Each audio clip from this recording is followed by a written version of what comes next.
Good evening and welcome to It's Happening Out, the world's most popular live gay television talk show. We're broadcasting live and then available on demand on Roku, Apple Television, Android TV, Amazon Fire Television, and of course, YouTube and Facebook. It's 9 p.m. Wednesday, March 1st, 2023, the first day of Women's History Month. Hell yeah. Hell yeah. Hell yeah. I'm your lead storyteller, Al Ferguson, and this is the first LGBTQ talk show of its kind in the world. We're going to laugh and play through our LGBTQ plus world next on It's Happening Out. This week on It's Happening Out.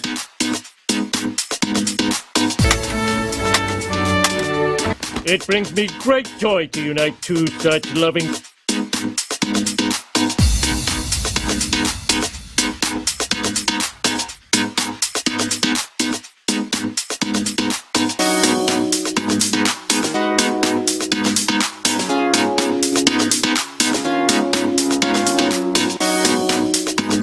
It's all happening out tonight.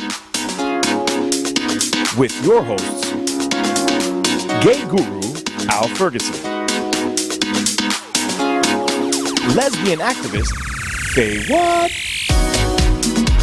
pansexual leather daddy Elimination, drag queen and comedian Auntie Mae, Latino muscle bear Jonathan Casañas, Gen Z political advocate Maxx Fenning, Gen Z bear and actor Cameron Glass, leadership coach and leather sir Mark Pettit, Indo-Caribbean artist TriniDaddy, Muslim American communications exec Kal Gajraj. It all starts right now, live on It's Happening Out. Well, this season 4 cast is the most diverse in our history, as you can see, and thanks for joining us. Hotspots Magazine, Happening Out Television Network, is a nonprofit 501c3 media company in the same model of PBS and NPR, but for the LGBTQ plus community. Our mission is to support the 10 pillars of our LGBTQ plus community. We want to inform and educate the key issues of our Black community, Latino, lesbian, trans, students, youth, seniors, HIV/AIDS and healthcare, business, political advocacy, and faith. Help us support our community. Well, first up tonight on It's Happening Out, TikTok has become the top source of viral content on the internet. You can find everything from recipes, hot guys, and vacation clips. And nothing says vacation like a cruise on Virgin Voyages. Virgin has become an iconic supporter of the LGBTQ plus community, and now Virgin Voyages brings that to an entire new level as your number one choice of an LGBTQ plus vacation experience. Value is the word, a value that includes being an adult-only cruise, Wi-Fi, all food from 20 plus eateries, tips, group workouts, and even essential drinks, all included. And that's value. And their values are also self-evident. Virgin Voyages fights for equality and the right to be seen, heard, and included. This is why Virgin Voyages is part of our best TikTok of the week. So each week, we show you our favorite TikTok video. And this week, it's called When Your Friend Always Helps You Out by user Cassidy Paul. You want something here? Thank you.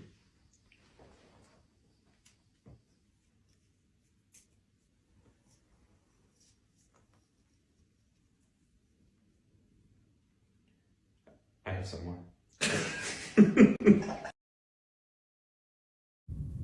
That's it. I know you were wanting more, Al, but no, that's it. Yeah, that's it. Well, I haven't seen it yet, so for those of you who have, tell me what we just watched. So you know, in real time, I mean, it could be kind of exciting. I almost got it with it because it's like the best setup for either all natural porn or like the best role play scene ever. Because it's the setup for, you know, hey, rub here, touch there, and then all of a sudden... Oops, I got more. And then all of a sudden my underwear fell off. Like, hey. Damn, all of a sudden my underwear falls off. I like it. It's so cute because this reminds me of high school Like, I just remember, mainly with, like, the straight boys, this is actually such straight boy behavior, much more than gay boy behavior for me, is that they will all sit around, whatever, and then just do something. Jerk each other off? Well, you know, something like that. I played football in high school. What? And I haven't seen That's the best TikTok of the week. Yeah. I want to see that TikTok of the week. But what you just said, that happened over and over again. Yeah. It was highly sexualized, and it was never considered Gay. Nobody talked about it, right? Way. Then I went to UCF, and my roommate was a wrestler, and my secret trick was a cheerleader. And again, in my fraternity, it was like, no. That's not gay. That's just a friend helping another friend out. It's the way that they laughed at the end, which was like, you know, it wasn't like, oh yeah, it's like, you know, I'm going to do this and we're just going to keep laughing and it's not gay. We're not going to talk about it. So your pants are down. Exactly. You know what's great about this? They just fall off. What's great about this is I'm excited to go back after the television show and actually watch it. All right. Before we leave the dock with TikTok, let's think about the best place to make your next video. A Virgin Voyages cruise.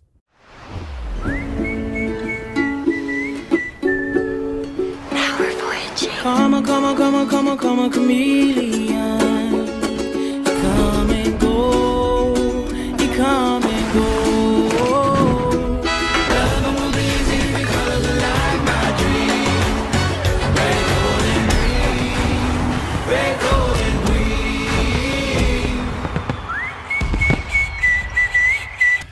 green. All right. Thank you. Virgin Voyages. Okay, I literally need a drink. Yes. Who's with me? Yeah. Got it. Play our yes or no game called I'd Swallow That. We have played this game since season 1, episode 1. Every single show. We invite you at home to play right along with us. I'm going to make 6 statements to our host. If they agree with the statement, they take the shot. They're great shots. Disagree? Well, it's going to be a long night for everybody. So, everybody ready? Ready. All right. Do this. Then let's play I'd Swallow That. We tell you that I Swallow That is sponsored by the LGBTQ plus community's favorite spirit brand. Bacardi is the world's most loved rum brand and a special sponsor of our nonprofit 501c3 efforts to educate, inform, and empower the LGBTQ plus community. Bacardi is as diverse as our LGBTQ community is. Our neighbors right here in South Florida, they are the world's largest privately held spirits company. Bacardi is also a legacy name in their support of the LGBTQ plus community with sponsorships, pride embracements, and a deep and passionate support of our LGBTQ plus charities and causes. And that's why tonight they are the sponsor of It's Happening Out's I'd Swallow That. It's our favorite rum drink, Bacardi. All right, here we go. First up, a Girl Scout. Wait, we're going to talk about Girl Scouts. Yes, it's women. Yes, it's International Women's Month. Yes, let's do it. Okay, all right. A Girl Scout from Glendale, California this month found a ready market for her cookies in nearby gay-centric West Hollywood and the city's gay bars. The young scout, Sienna, sold about 100 boxes every weekend in February in WeHo's LGBTQ Rainbow District, selling out her entire supply of cookies. Even drag queen Billy Francesca bought 4 boxes of course, Lemon Ups from Sienna. The girl's mother, Jen Levin, said, quote, Sienna is participating in a cookie sale to earn money to support Girl Scouts. And we thought, what better place to sell cookies than in the West Hollywood community, end quote. So, question number 1. With a Bacardi shot, I'd swallow that. I just knew Girl Scout cookies would be a big hit with the girls of West Hollywood gay bars. Cheers. Good for you, Sienna. This little girl is genius, and I love her family for supporting her in this endeavor. I mean, how smart is that to go to WeHo? I mean, people think that gays don't eat. Not all of us are like that, all right? And you can tell that they were literally in WeHo. You could see the Abbey. You can see that Mexican place that's right there. How smart is that of Sienna? She's going to sell out. And, you know, they get real competitive when it comes to selling Girl Scout cookies. Like, the moms go at it and everything. That's my territory. Nobody thought about going to WeHo before? And the ultimate rule is location, location, location. Yes! And this little girl found a niche business in the perfect location. She sold all her inventory. I'm super proud of her. Yeah. And this is a true example that shows that our community loves and uplifts everybody else, that we know how to support. Side note, how many of y'all Facebook friends you know that were gay that has been looking out for Girl Scout cookies? Yeah, exactly. She brought supply right to the demand. What is this called? The Samoas? What are they? Samoas. Oh, The so delicious. Dosey do. Do you want to tell Max what a Girl Scout cookie is? Maybe he doesn't know. Max, a Girl Scout cookie are these cookies that are sold by little Girl Scouts. Okay. What are the Girl peanut Scouts butter doing? ones? Like the tagalongs? Like those are delicious. Right. All right, let's move on. They're really good. In 2005, Sienna, congratulations. Very proud of you. Kudos. We love your entrepreneurship. In 2005, The Simpsons once again became the center of the pop culture universe. This time, all the conversation was about the season 16 episode. The episode was called There's Something About Marrying, which tackled the topic of same-sex marriage. Note, The Simpsons are in season 34 now. This was a point in American history when same-sex marriage was not only not legal, only one state, Massachusetts, but many states were engaged in reaffirming that marriage was supposed to be only between people assigned male and female at birth. The episode was written by J. Stewart Burns and directed by Nancy Kruse. The episode shows Lisa Simpson suggesting Springfield legalize gay marriage as a way of bringing people back to town to ensure a cash inflow. In other words, early stages of rainbow tourism.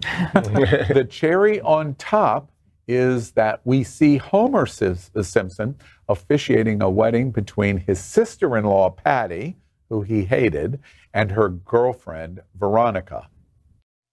When my man and I shopped for wedding gowns, we were mocked and shunned and pushed around. But yesterday we found a place to be gay. I'm going to marry my Harry in Springfield town. Gay-o, it's okay-o. Tie the knot and spend all your dough. Gay-o, come stay-o.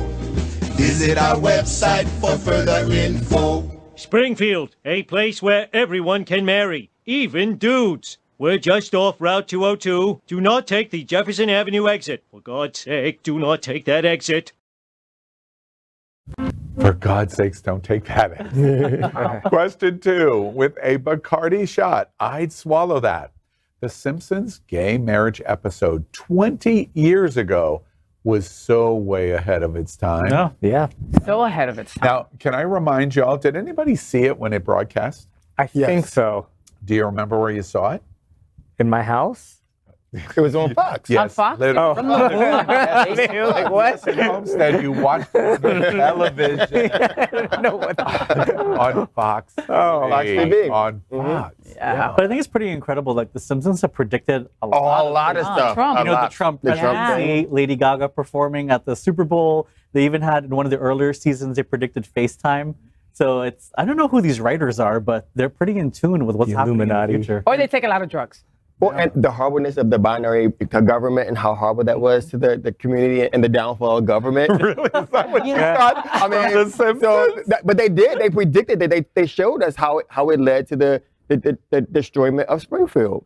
So you only had to choose one. So it's like the lesser of two evils. And that's what a lot of us faced this past election, the past few elections, you know, in the real life. But I'm all for it. I love this. Let's go back to the topic. You know, Marge was all there for gay rights until it was her sister. How many of us in LGBTQ, you know, our family say we support it, until you come out and be like, yeah, it's me. And then it's like, oh. You get that face that we got from Al from watching the TikTok. It's like, oh. Did I do it right? That was my goal. No, you did it. Spot on. But the Simpsons have been, on board like for 30 years, and I love it. Yeah. Now I'm just glad that Wilton Manor's got a feature in The Simpsons. They did? Yeah. This little Gaberhead that they just featured. Oh, okay. Okay. Place on Earth. Okay, now back to sleep.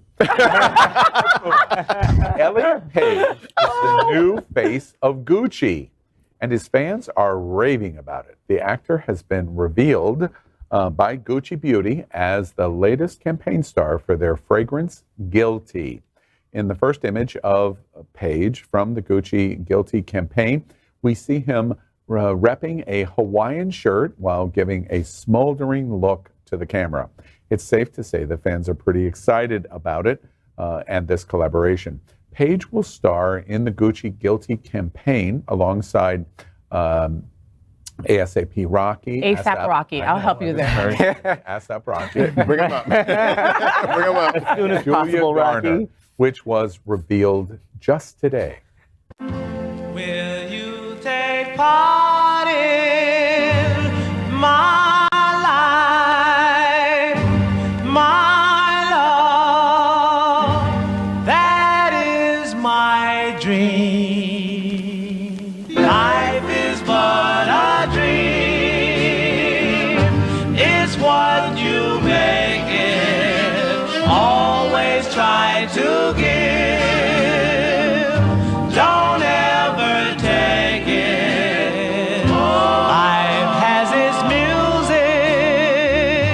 Life has its songs of love.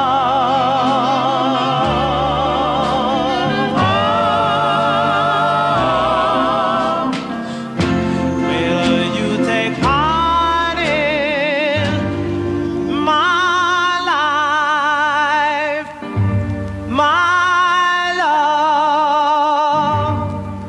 That is my dream.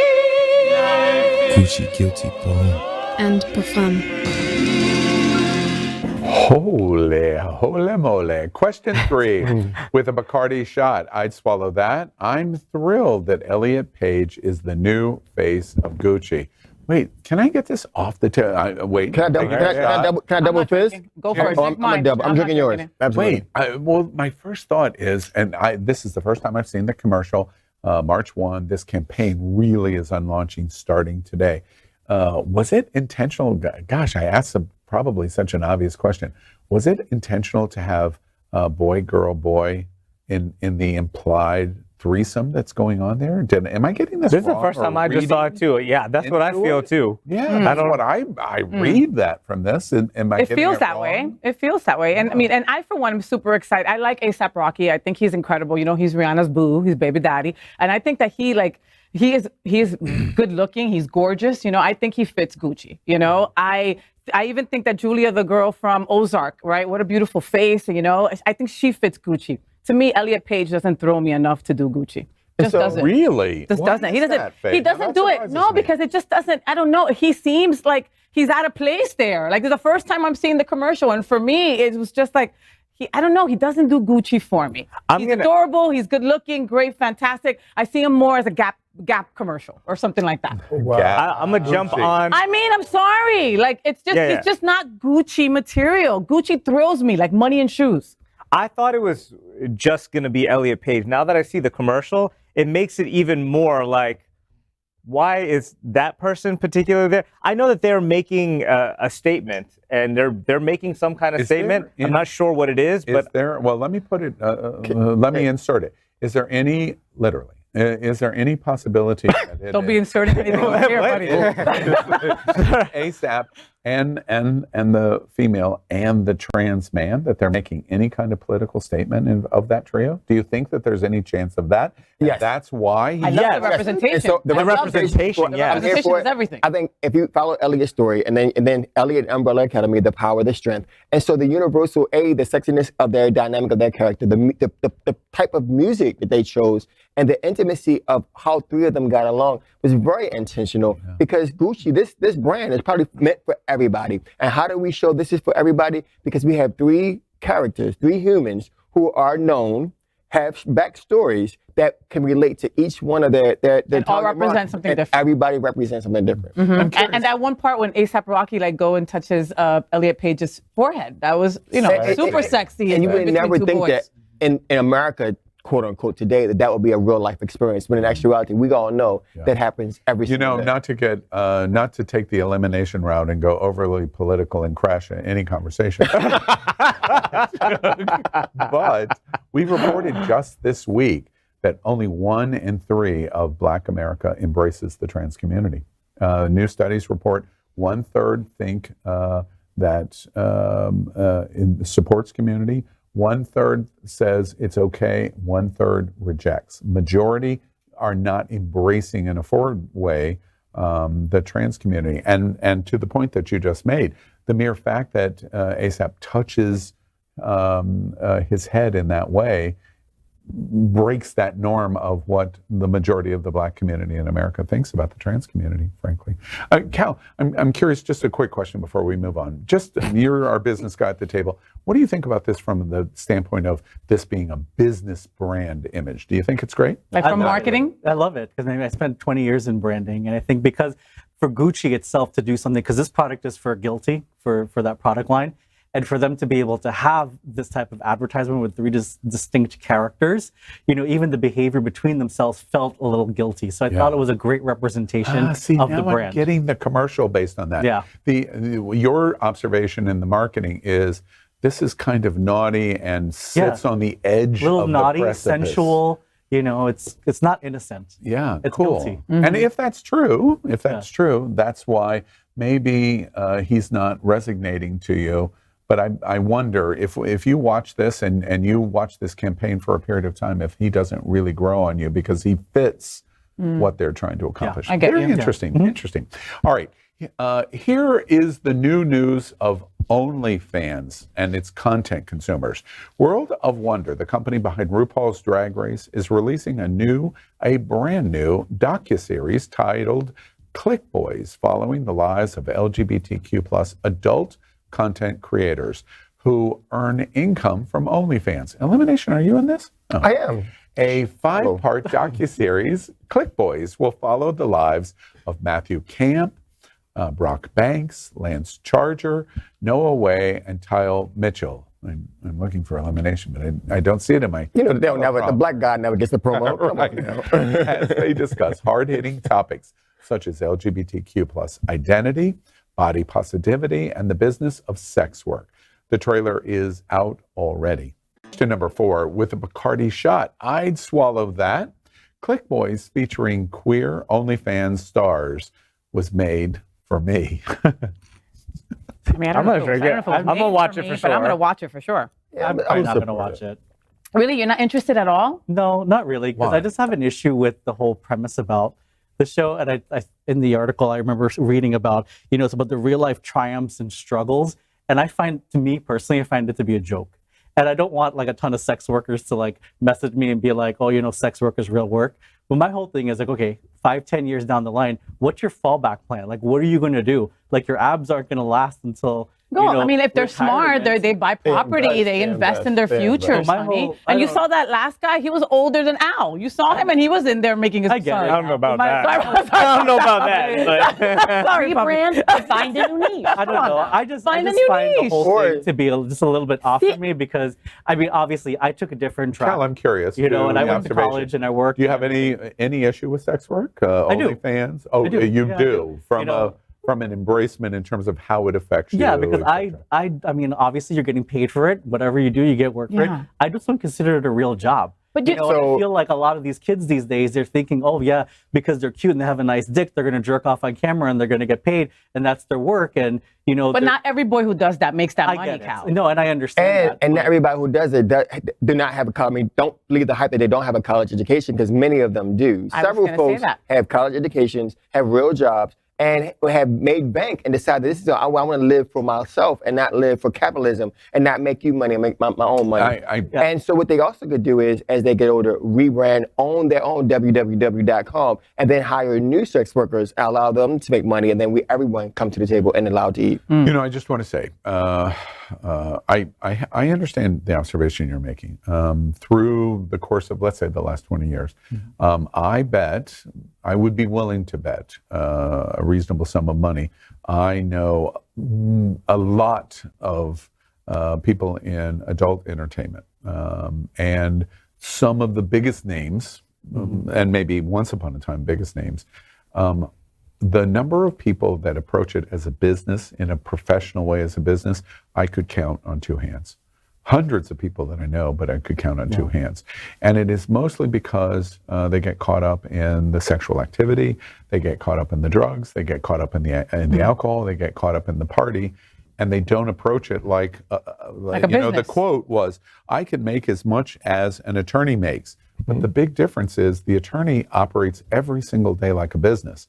And that person, I'm not speaking for him, probably will not. So as a result, it doesn't become a business. Right. And if you don't act like a business, you can't be a business. Yeah. But there are many stars on TV or in movies who have the same situation. They get caught up in the hype, they get lost in the fame, and then they lose everything. Yeah. And so it's the same, in my opinion, the same thought process. If you attach it like a business, you work it like a business, and you invest, you divest your money into and diversify your money It'll into different provide for things. you. But Yeah. it's that business side they don't know. Like I teach social media at Miami-Dade College, and I can't tell you the number of kids that are like, Professor, like they just thought the class was just about posting on their TikTok or Instagram, and they don't realize it's just so much more than that. There's a business side, Right, reporting but analytics, similarly, and they would refuse you to learn it. But similarly, like, would you say that someone who manages social media, would you say that a social media manager isn't a real job? Just No, it because, is a real job. right? And so in the same way, like if you want to be successful in work like that, you have to be able to market. You have to be, like there are nuances to like making bank doing that. You don't just be hot, post and make a bunch of money. Like there is there's a level of There's nuance. more to it than just having sex on Exactly, camera. There's a lot more. But maybe it's, if I'm getting this right from you, like from your vibe, is that there's also a little bit of a moral judgment with it, not just the business side. Sure. Is that right? I don't think there's a moral judgment to it. I just think that there's more of the fact of like, I just don't consider it to be a real job. So I'm not going to take you seriously. Yeah. If you do, sex with a porn moral star, issue. But- You're Yeah. right in their business. but you know, And I don't completely disagree with you. I'm just saying, like, I'm a little bit on that. I understand that there's the whole business side of it and everything. And I have a lot of friends that do it and they make pretty good money on it. I'm always supportive of it. I Subscribe today. It's not something that I would ever encourage, like a friend of mine to do or whatever, or a family member or anything like that. But I mean, I get a little bit of what you're saying. It's not just the business part of it. There's a little extra. But I also want to recognize that like 10 years ago we were saying the exact same thing about people on YouTube. Right, like the exact same thing. Like you could just pluck that and put it there, and it'd be the exact same But conversation. they weren't having sex They on weren't having YouTube like sex. that, honey. But it was the creation of content, right? And there's a lot of different things that content can do. It can be entertaining in a lot of different ways. Right? a lot of people have written to the point that Max just makes, which I think is interesting, folds in here. A lot of people have suggested, like the 10 years ago on YouTube to what is happening in OnlyFans, that it really is a First Amendment free speech issue. That and unless you can define that someone is being harmed, you really shouldn't provide judgment on how the speech is expressed. Because at the end of the day, you don't want somebody to be the arbitrator to decide what is good speech and bad speech. So 10 years ago, to the criticism of content creators in YouTube, wait, why are you trying to hold this down? Because you're trying to mitigate their free speech in what they're doing in YouTube. And people make the argument that that's exactly what is the kind of shaming thing that's going on in OnlyFans now, in that they're trying to hold them down by saying you don't have the right to do it. You do, but you really shouldn't do it. And it's the same argument. And the moment somebody gets to start to decide what is good speech and what is bad speech, we start to move into these murky waters, and ultimately we get to places like where Governor Ron DeSantis is. Oh, God. And it's just you make an interesting point. One final note before we move on.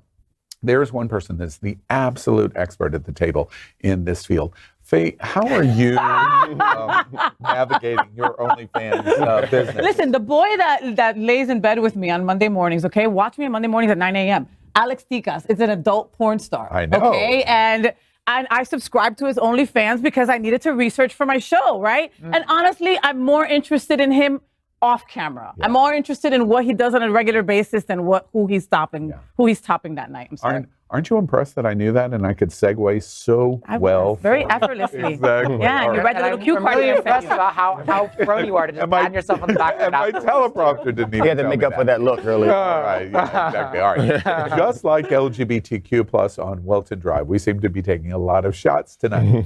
Let's take a momentary break and hear from our sponsor, Bacardi Rum.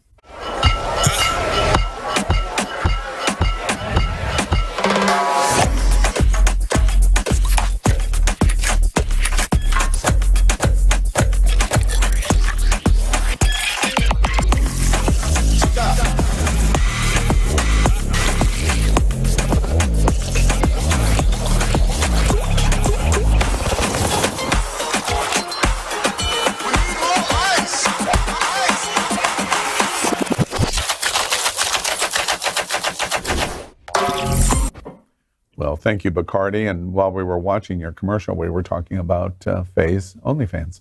All right, so welcome back. Subscribe today. During the time when we might call you out, when reaching out to talk to anyone other than in person or via email involved a landline with a dial tone. Do you even know what a dial tone is? You don't, do you?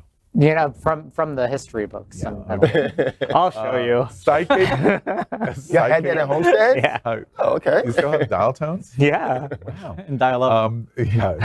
Psychic hotline queen, Miss Cleo, came across people's late night television screens and into their lives with a Jamaican accent and a reassuring tone that millions dialed in to hear. After becoming a cult figure in the 1990s, Miss Cleo, whose real name was Yuri Del Harris, had a resurgence when she came out as a lesbian. All of this and more is being explored in the new HBO Max documentary, Call Me Miss Cleo. Media then mocked her in many ways and different times, but what helped her stand apart was the ability to believe in what she had, something we all need in today's time. Warning, a psychic reading can be powerful and life-altering. Call me now. Call me now. Call me now. Call me now. Call me now. Call me now. You realize that your life is not ever going to be the same. Miss Cleo was a psychic advisor, and she read tarot cards. If anyone watched TV after midnight, you knew who Miss Cleo was. The best entertainment I could possibly imagine. She had such a presence. They didn't just want to hear about the future. They wanted what she gave. She gave you the truth. But not everyone had the same experience. The U.S. government really brought the hammer down against Miss Cleo for defrauding consumers. She was born in Los Angeles. She created this Miss Cleo character, which had a Jamaican accent. There were a lot of people making money from this, and the more money they made, the more money they wanted. As far as the company profits, Miss Cleo didn't appear she was getting any of that. A lot of her life was such a mystery. Who's the real Miss Cleo? The web of stories, it seems, is far and wide. Cleo may have been a character to cope with whatever was going on in her life, but it was still very real for her. That's the enigma of this woman. Was it performative? Yes. Was she actually trying to help people? Yes again. They wanted me to create a character. I'm not a character, I'm a real person. Don't be fooled by thinking what you know is the whole story. Well, question number 5, with a Bacardi shot, I'd swallow that. Lesbian star Miss Cleo will be the real, fake TV psychic I need in these troubled times. I wish she was still alive. Yeah. I saw the docuseries. It was very well made. Kudos to HBO for doing that. I think it was great. You know, she was a Black queer woman who was taken advantage by the machine. Ooh, speak it. You know, that's what it is. They, oh, yeah, okay, she created this character, but they made millions and millions out off this psychic network that was $3.99 a minute, and people would call for hours on end, you know, and at the end, she died penniless. And then she died of cancer at a young age, you know. So basically, she was like world known, you know, and then when all these things started happening and the psychic network got sued and all these lawsuits came coming, they turned their backs on her and basically said, you're on your own. Yep. You know, so I mean, it's about time they do this docuseries because she really was a prominent Black woman, and I didn't even know she was a lesbian until this docuseries. It's the nature of America, the history that your governor doesn't want and wants to know how we utilize. Wait, did you say your governor? I did, because you know you said I'm the person that brings down with the government conversation. So I had to throw it out there. But we utilize the Black woman, and then when all else fails, we throw her away and we run away from her. She never got any money. She said, you know, she got famous by simply saying, call me now. I mean, how many of us in the 90s, I know y'all weren't born then, but we're running around saying that. Max might have been. Yeah, I was. But she, again, the American story come to life, and I agree with you, Faye. Had we not had this documentary, we would never learn about the gifts that she had offered to the country. Because once you act that character, you believe in the betterment of the world. You know, I remember Miss Cleo's commercials in the late nights, but I don't remember any interaction from or reaction from the gay community. Does anybody remember? Was there any reaction? Did we fall into this? Or? No, because she wasn't out. Nobody knew her as lesbian until years later. And then by then that had already subsided and nobody paid attention anymore. Okay. So broader of her being a lesbian, did the LGBTQ community call Miss Cleo because they were as fascinated about Call Me Now?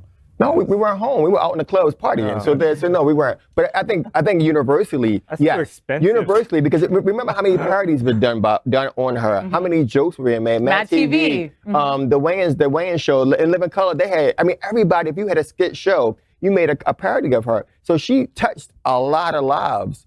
And so I think in that way, we probably kind of fell into the shuffle. But did we call her? We were out drinking and having fun, being the kids. I think gay people called also. I really do, okay? And I do think so. Unfortunately, it just, how... Faye, if you called Miss Cleo today, your sister is a lesbian, what would you ask her about? Why she didn't come out sooner? I mean, I would have taken a taste of that hot chocolate. She looks such a pretty woman. Can you imagine that Miss Cleo headlined Pride in the 90s? Wouldn't that have been so Wouldn't that have been beautiful? I mean, she had adopted 8 children. Al, she was trying to make the world a better place, and she really did think that she had a gift and she wanted to help others. One last question, which is the endearing thing that I think about her. I thought she had a sexy voice. Her accent was sexy. Did anybody else think? Sexy? No. I knew it was fake because it would change. You could tell. That was the fun part of it, though. But we didn't care. We still loved her like that. At the end of the day, though, we, as fake as it is, we love that kind of Jersey girl kind of voice from our lesbians that have moved here. And her smile. Look at her smile. All right, let's move on. Reddit. I love Reddit, and so many interesting conversations are going on there. Ask Gay Bros Over 30s chat room was discussing this week something that we just simply could not ignore. One user asked, have you met a guy through Grindr who likes your picture until you listen or they listen to your voice and suddenly it's not interesting? The account user frustratingly shared his opinion, saying, he did try to change himself to suit the date, but now he's done with changing for something or someone else. One user replied to this question by saying, this is a real thing. I can't say it's an intentional bias, but it does impact attractiveness. Do you think the same? Does voice matter? Question 6. With the Bacardi. Okay, Brittany. Oh my God, that was crazy. How did you do that? What just happened? How did you throw your voice? Freaky Friday. What did you say? I said, how did you do that? I'd swallow that. It's true. Gay voice hurts the gay hookup. No? I'm drinking half of this. I think so. It's not for everybody. There are some people that will see a macho boy and be like, yeah, I like him. And then they have a very effeminate kind of voice and they'll be turned off. There are boys that just can't get past that. That's me. You? I'm like, yeah. You can't get past it. No, I'm really sensitive about people's voice. Not just... we were both thinking the same thing. Max is not right. Are you Ursula? Right. What happened? You're just like, oh my God. Not necessary. It's not completely all about just the tone of the voice. It's just the way they speak in general. But yeah, that is a big trap. Is that why you deepen your voice on the regular? No, I mean, I talk how I talk. But I will say that when I first heard myself on a recording, I was like, gay. Like, how does everybody not know this around me? Really? So I know that I have it. When you heard your voice, you thought, oh, I am so gay. I don't hear it when I'm talking, but when I hear recordings of it, I'm like, oh my God, yeah. And so then I feel bad because, I might be rejecting somebody because they might have the same voice that I do. But it is for better or for worse. That's how I feel. I can't imagine TriniDaddy being like, yeah, you're just not mask enough. You're just not mask enough. I wouldn't say it, but I want someone more masculine, and you're just really not. Call it what it is. So I will say, the truth. In my younger years, that was totally that guy. Like if I would see someone, they were cute, I would walk up, and the moment that I heard that pocketbook, it would touch the Monet. The pocketbook. The pocketbook fell out their mouth. That's what we used to say. Pocketbook. It's the pocketbook. Right. It's the pocketbook. No, it's the pocketbook. Oh, okay. All right. But in my growing up and learning that every human is different, I began to realize that I might be losing out in real life. How can I judge someone? That's a bullseye observation, which was what was so interesting in the Gay Bros thread, is it's learned. We're taught to think that, and it takes time to overcome the indoctrination that we have. That's what you hear. That's what definitely I hear. Do y'all agree with that? I wish that I didn't feel that way, but I don't know how that changes, but I'm open to changing it. I'm open to put in the work. It's internalized misogyny, and now is Women's History Month, so it is the perfect time to work on that. Maybe I love women. Seriously, and not picking on you. Seriously, I'm not. No. But maybe it's just a situation where you haven't put enough work into it. But what does that mean? Meaning, I constantly, every time that thought comes across my mind, or I'm involved in a conversation where I'm with somebody that speaks that way, I'm constantly telling myself, wait, you're getting, I don't want to say it's discriminatory, that's probably the wrong term, but whatever it is that needs to be modified, I constantly start to tell myself, well, I'm at the moment, I need to change this, But that's putting the work into it. That's what I heard you say. Or even ask a different question. Like, so example, you're having a conversation with someone and their voice sounds a little feminine. So ask a question to you that's important. Maybe what do they do for work? What do they do something? So that you see them more than just the voice, more than just the aesthetic. And then maybe you will then learn to take that person for their whole body, their whole image versus just their voice. No, I understand what you're saying. I just think that it's in that same category of all kinds of preferences that people have, right? How some people like daddy, some people like twink, some people like whatever, It's just what you like. And, I think it's just what you like. I think you can be open to it. I don't discriminate as far. Let me challenge you why that's not true. Very much, I would think that if we turn to Faye, I have absolutely no idea what Faye is going to say, but if we turn to Faye or we turn to most lesbians, they would go, what are you talking about? Because women don't embrace accent in that same way. An accent may sound soothing to them, it may sound sexy to them, but that's not what we're talking about. We're talking about gay men that hear gay voice. We were taught to hear that. We respond to that. And the proof of that, to the point that you just made, is lesbians or women, because they don't think that way in any way possible. I'm going to challenge you on that, because I think the reason why anytime you put like a Jason Momoa or somebody who has like this uber masculinity to them, I think we are naturally attracted to them because we are men being attracted to men. I think that I don't think that that's taught. That is the epitome of the definition of this is what a man is. Why am I not with a woman? Are we taught that women should be? All I'm suggesting is I suspect, I'm just guessing, those are two different things. What you want to do in bed is different than what you hear in your head of the attraction. I think it's interesting that you go, I hear my voice and I sound really gay.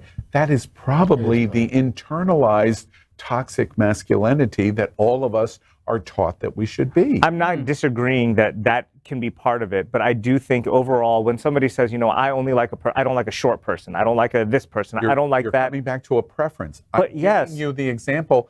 I'm saying that's also a preference. I think similarly, I oftentimes take issue with this discourse about preferences, right? Because even when we're talking like racial preferences, like there is a level of that we have to recognize is also built on discrimination and things that we are taught. That we're taught. Right? You're right. That I think that they are in a very similar vein. This idea of voice and this idea of race, that they both come from the same root cause of prejudice and discrimination. One's misogyny, one's racism, right? Obviously, there's more complexity to that, but I think there's a baseline of taught prejudice there. And think about all the characters in all the TV genres. When the gay character speaks, the gay character speaks very different than the token straight guy. Yeah. Think about all the comedians who want to land a punchline, who changed their voice. The Jerry Lewis's, the Gomer Pyle, all those guys that make fun. And Nathan Lane and Birdcage. All that. And so so it's a learned behavior. So because they're the token, we make fun of them in our brains, we learned that behavior that we make fun of. So how can I sleep with? How can I be with that person? And you have to unlearn that person is more than just that voice, that character. I'm curious if we could wave a wand, and Max, thank you for playing along with us in terms of making the joke on gay voice. Because I would never want to sound that way. I'm curious in terms of reaction. If you could wave a wand, you and let's say your friends that would fall in the same thing. If you had a gay voice, however that would be defined, if you could wave a wand, would you change it? I mean, if you could take a pill and not be gay, would you take a pill? I mean, that's like, because that's where I was going to go next. Oh, because isn't it the same thing? The issue is, but can't you change your voice? But I think the issue is here. Many of us, that's what Gay Bros Under 30 is revealing. We don't want to be this. And my question is, if we could wave a wand to change it, would we? I think many would. Many to a majority would. Yeah. I would love to change it so that I like everybody and it's just based on personality, regardless of certain things that have been taught to us. Because that's exactly what he told you. But I don't believe that totally. I think that you can be aware of it, and I think what society has shaped you to be, I think that nurture will always play a huge influence in your life. And that's why I've never shamed anybody for saying that they had a preference for this or not this race or this whatever, because you like what you like. And I don't think that you should try to make yourself uncomfortable or tell somebody, if you're not attracted, you should just try it out anyways. One last thought to this. Gay Bros is specifically talking about just get in bed or wherever. The hookup. I've done that before. This gets in the way of the hookup, is what Gay Bros is Under 30 is talking about. And the issue is, what difference does it make? Are you talking that much in bed? Yeah, I'm not there on that. I was talking more about relationship. But hookup, yes. So pause. I was like, so you have hooked up with someone who had a softer voice? Oh yeah. Then what? I was talking about like somebody who you're gonna date. What did we just date? What did we just go? You just sleep with them. You just bang them. All right. So Faye, I get it. Which I think is worse.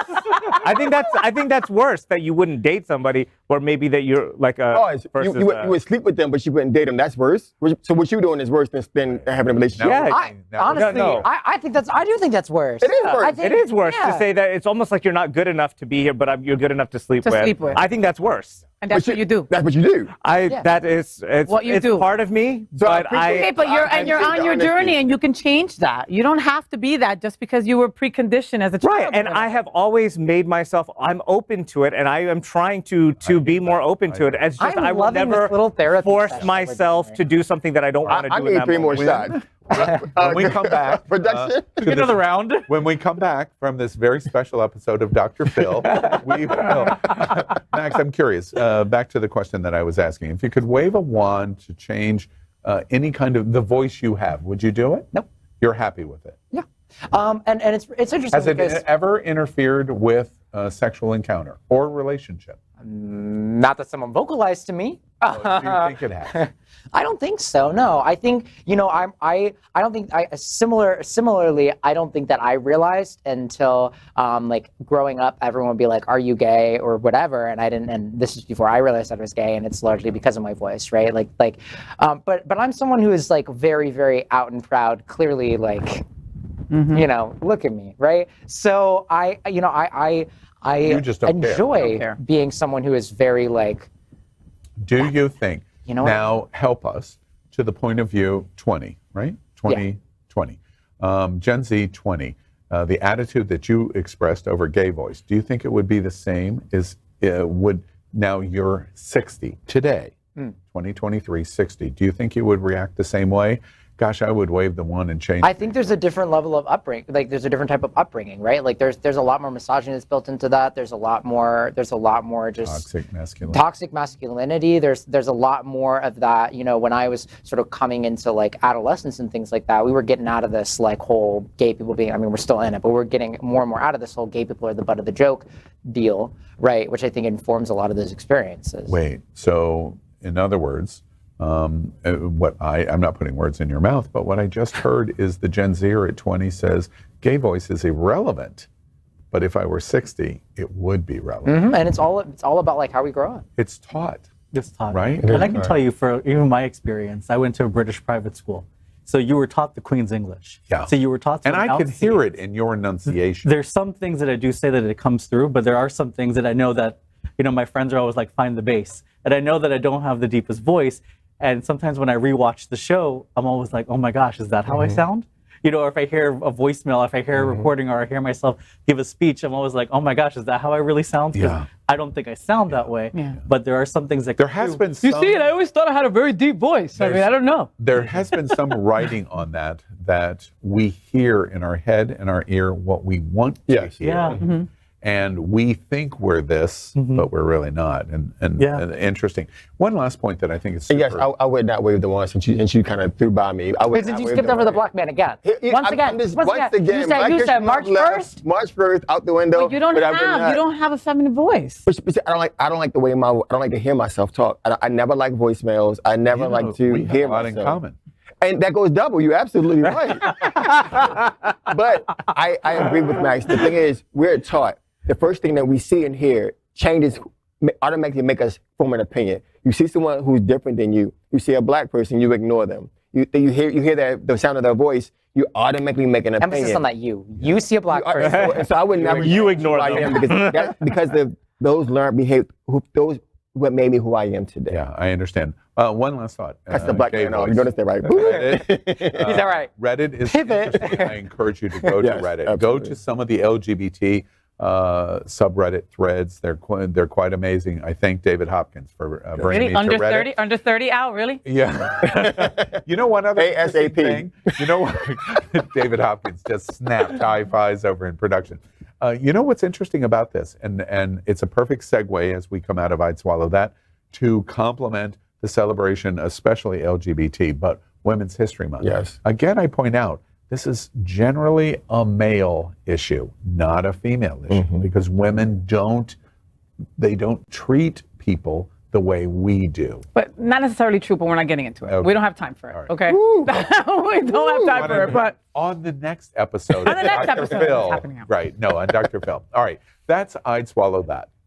Next up is a segment we call our best thing of the week. Open your wallets and unzip your pants. Yeah. For Omar Apollo's new merchandise.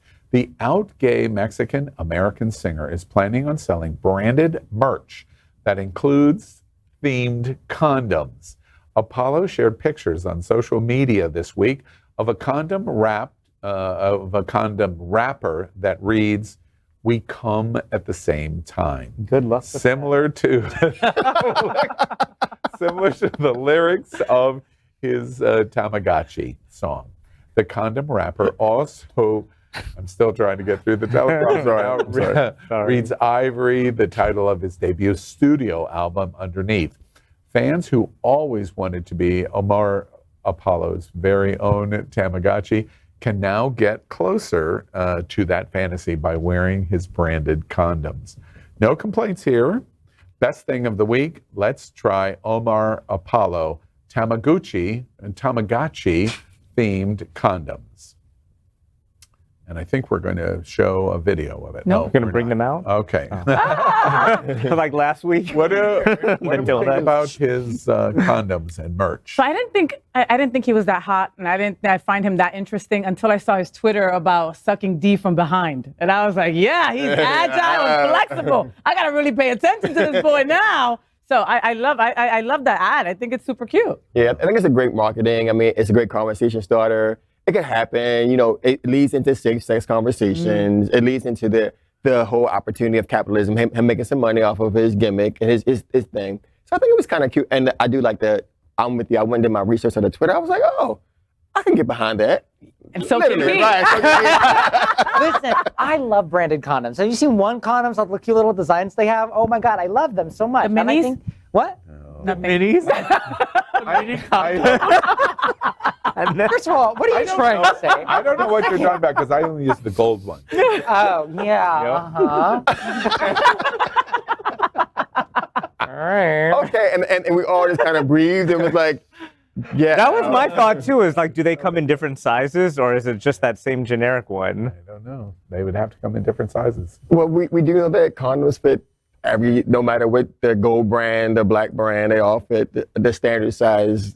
And that those of us, we just did a story. Land the plane. Whatever your joke is, land it. I'm just trying to say, get over the goldenrod. Get over the goldenrod. But at the end of the day, let's support him and his ability to diversify, earn some money. You know, I hadn't watched a single second about him. I saw the story and I thought, okay, that's interesting. I love the brand embracement. Your word of marketing. It's really clever. Just today, I watched his music video.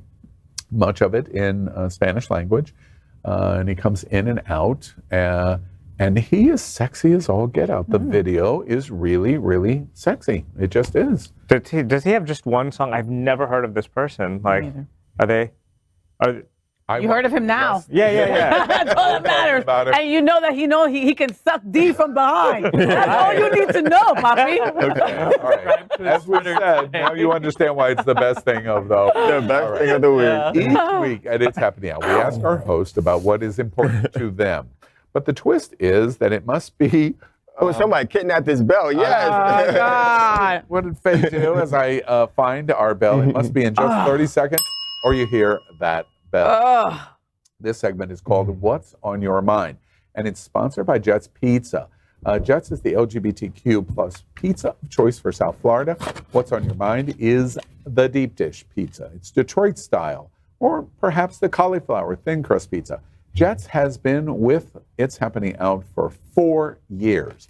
They captured our attention for our 4th season with their campaign called Bigger is Better. And of course, they're talking about their slices. What did you think I was talking about? Jet supports a huge variety of LGBTQ plus events and nonprofits with more than 400 locations nationwide, 35 of them right here in Florida. They are considered one of the best franchise opportunities in America. And the South Florida LGBTQ plus community loves their pizza. And that is why Jet's Pizza is our sponsor of What's on My Mind. Okay. Faye, let's start with you. Oh, you start with me, okay. I am. What's on your mind? Faye, what? You know what's on my mind? On Women's History Month. Right. It all. Right. Thank you, Maxie. Thank you, Maxie. I'm going to start again. All right. You know what's on my mind? Glitter is on my mind. Glitter is like herpes. You could never get rid of that shit, like ever, okay? And when I was drinking, I used to hang out with a lot of strippers, okay? And they would get glitter on me and then I could never get that shit off. So the other day I was giving my stripper friend a ride home, okay? A ride home. And there's glitter in my car that won't get out. Who gets in my car? The Cuban. She's like, where'd all this glitter come from? I just took Sasha home. Who's Sasha? She one of your drag queen friends? No, she's a stripper at Scarlett's. I did nothing, okay? Glitter is my culprit. Faye is stripping at Scarlett's and her name is, okay. All right. Girl gotta eat. Only fans. Girl gotta eat. Once again, sex work is work. Real work, right? She gotta eat. She has to eat. Pay the bills. Okay. And Maxx Fenning, what's on your mind? Oh, I hate to be a Debbie Downer here. Shit's wild. Legislative session's picking up, and I can't leave here without saying that we need all hands on deck to be able to protect our rights, to be able to have freedom of speech, to be able to do the things that we're doing here. So here's your call to action. Please, if you want to get involved with the work that we're doing to fight against anti-LGBT legislation, go to www.prismfl.org/policy. Awesome. Over the weekend, I was at Florida LGBT Democratic Caucus, and I interviewed, it was a panel on youth advocacy in Florida, and the leader of Voters for Tomorrow, which is a student organization, and for the High School Democratic Association, 2 student leaders, and I was talking to them, a great interview that we're going to show in Queer News tonight, and I asked them about who their visionary leaders were, and of course, number 1 was Max Frost, the youngest person in Congress, and number 2 for both of them was Maxx Fenning. The second best Max. Yes. Sweet. Lovely. That is so cute. I love that, and well deserved. Absolutely. And I love that high school students are thinking that their elders is Maxx Fenning. Right? You said visionary leaders. Yeah, but they meant old. They meant old. Kal Gajraj, what's on your mind? So what's been on my mind is that we just got off an aggressive schedule of like Pride events, especially here in South Florida. And we had Fort Lauderdale Pride, we had Hollywood Pride, we had Gay 8 in Calle Ocho, Miami Beach Pride is coming up, West Palm's coming up, Tampa's coming up. But I'm glad that we have like a couple weeks off to rest because these Pride events are very strenuous and long. And I'm noticing that the older that I get, like it's a long day. You have to hydrate. I love that. What's on my mind? It may go down in history. As we learned from Kal, he's tired and he's old. Thank you. That's hydration. And he needs to hydrate. Hydration. Gotta remember hydration. Moisture. Hydrate. When you're tired and old, hydrate. Right. Okay. Listen, you can't be black or brown without moisturizing. Okay, so listen. That's true. I don't know. I age like spoiled milk. So on my mind is sweets. So I moved here from the Northeast. I've been here about 8 years. When I moved here, there were certain treasures that day under 15. I have not been able to find. First, I could not find Utz potato chips. I couldn't find Old Bay seasoning. And then slowly but surely, South Florida woke up. We got Old Bay. We got Utz, thank God. We finally got Tasty Cakes. I have found Tasty Cakes in every single flavor, and guess who brought out the entire show? You. Me. And now we don't got Tasty Cakes anymore. But they're coming back. But what we're missing is Publix says we need the jelly filled. So I found everything but the jelly filled. The crimpets we had, the chocolate covered ones, where and where the did peanut you butter. live up north? In Maryland. In Maryland. I went to Delaware. A special trip into a grocery store saying, "Oh, you got to try Tasty Cakes." You have to. Absolutely. What is Tasty Cakes? That was my AOL screen name back in high school. I bet it was. That's new grinder name just dropped. It's like a cupcakes and like a Little Debbie's kind of thing. But way much better. Way better. Absolutely. Never heard better quality. I'll bring some in next time. Yeah. And Trini, what's on your mind this week? What's on my mind is I saw the best depiction of brown gay people on television ever in my life last week, or on Sunday, when Family Karma on Bravo aired the gay wedding of Amrit. I forgot his last name, but it's the Kapai, and it's a reality show of the South Florida Indian community. And to see how the Indian community, the elders, embraced the gay wedding was so beautiful to me. I cried maybe 3 times watching it. I've never been so emotional about watching something on television. And I think it probably harkens back to the conversations I had with my family when I came out and how difficult it was. And if they were still alive, it probably would still be difficult. And ironically, though, it was the white side that they were marrying that was the anti-LGBT. So, and they, didn't quite accept it, but the Indian community were twirling and having a great time with it. And so, thank you, Bravo.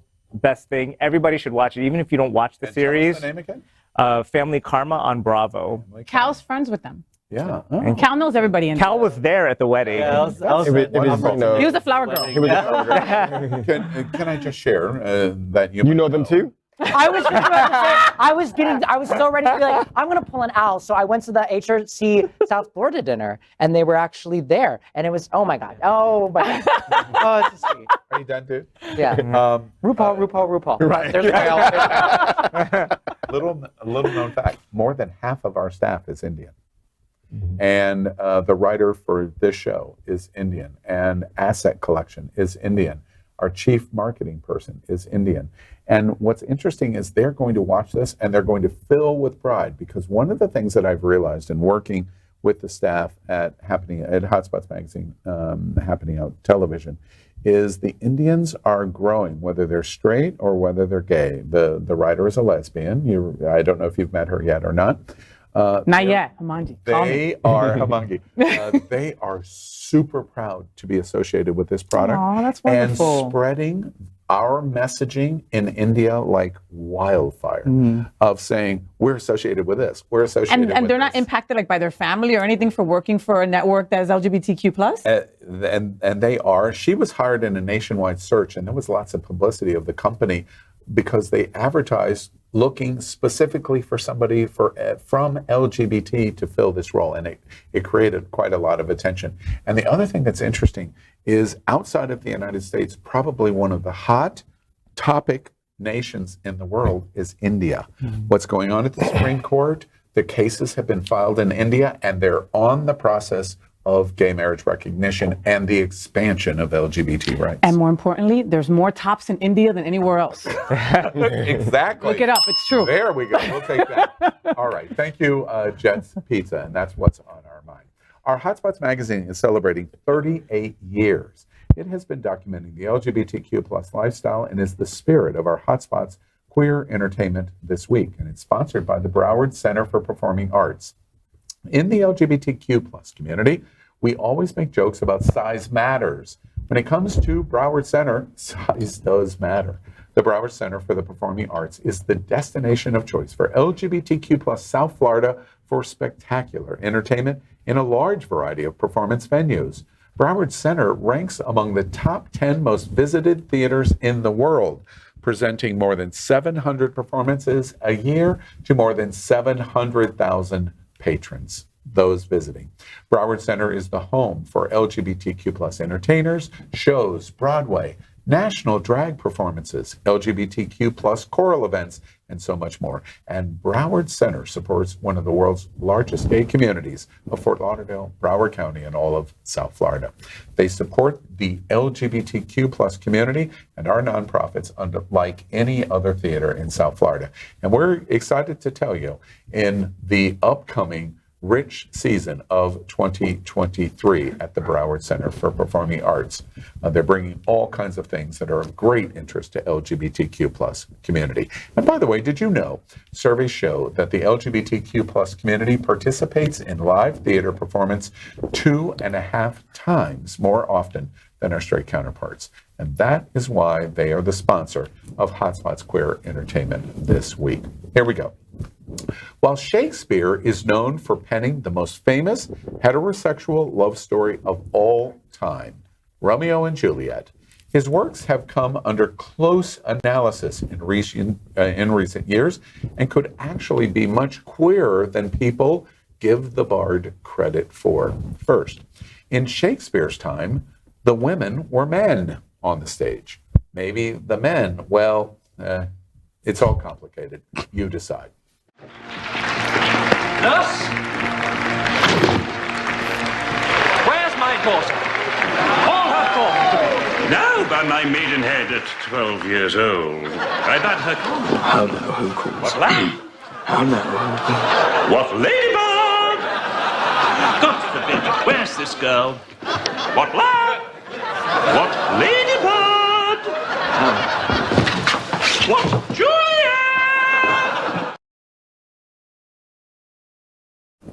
Well, that's from Shakespeare in Love. 2/3 of his romantic sonnets are addressed to a fair youth, believed to be Henry Wriothesley, the 3rd Earl of Southampton. Many of Shakespeare's characters met gender binaries, cross-dressed, and had romantic interests that can only be described as queer. In Twelfth Night, for example, a shipwrecked Viola disguises herself as a man called Cesaria and enters into the service of Duke Orsino, who is in love with Olivia. However, Olivia falls in love with Cesario, and Viola in turn falls in love with Orsino, while she remains disguised as a man, creating a delicious love triangle. While discussion on the sexuality of Shakespeare goes on among historians, William Shakespeare is welcome news to the LGBTQ plus community, and Hotspot's Queer Entertainment headline of the week, to be or not to be gay. Shakespeare says that is the question. What do y'all think? Shakespeare is gay. So not to bring up the caucasity in me, right? But my aunt did a word there. I love that. It's my favorite. Use it in a sentence. Is that spelled I was trying to before I was so rudely interrupted. But my aunt did one of those family tree things. Turns out my great great-grandfather's brother's great-grandson is Shakespeare. So it runs in the family. Yeah, I think he's... Wow. Wow. He out-owled Al. I'm sorry. Ow. And that's a hard thing to do. Yeah. So You're a descendant of Shakespeare. Yeah, according to some likely BS ancestry website from like, No. 2012. So yeah, I mean, you're white, you're gay. It could happen. It could happen. And again, It could be, right? Look at the images. I think that every You're white gay pasty. He person was is pasty. related. pasty. You know, Right? the conversation so far has started very gay because we're not talking about anyone but ourselves. Now, let's return I'm to going there. Can you let the black guy speak? Thank you. So, have we not looked at the images leading into this story? The pouty lips, the pose, gay. Mm-hmm. And it's, there's life imitate art, there's art imitate life. Clearly, he does, the writings are so genuine because those are lived experiences. And you cannot tell me those gentlemen, as they played all those roles, a little wiener or boner didn't happen, and then things happen. Yeah. So again, it's very real, very possible. And again, I go back to pouty lips. I go back to that pose. That was a total Al pose. Al pose. No, just think about the access of entertainment today, whether it be in Britain, whether it be in India, whether it be in Australia, Canada, Toronto, in the United States. The preponderance of the number of homosexual-driven entertainers, singers, performers, musicians, Theater, actors, yeah, for sure. production, directors, etc. It was that way in Shakespeare's time. Mm-hmm. And Shakespeare is the greatest writer of the time. So I was going to say, from being in the musical theater world, there's no way that wasn't the hub of where all the gay people were kind of hanging out. Still is, right? Exactly. And I think because of just our history, a retelling of history, that gay people didn't really exist. I think people were much more fluid back in his time than we would ever be taught now. So I think for sure he was probably on the bisexual scale at least. Sure. And everybody around him and all those guys playing chicks and loving theater and all that. I think he's at least a Kinsey too. A kid. Yeah. Cheers to Shakespeare.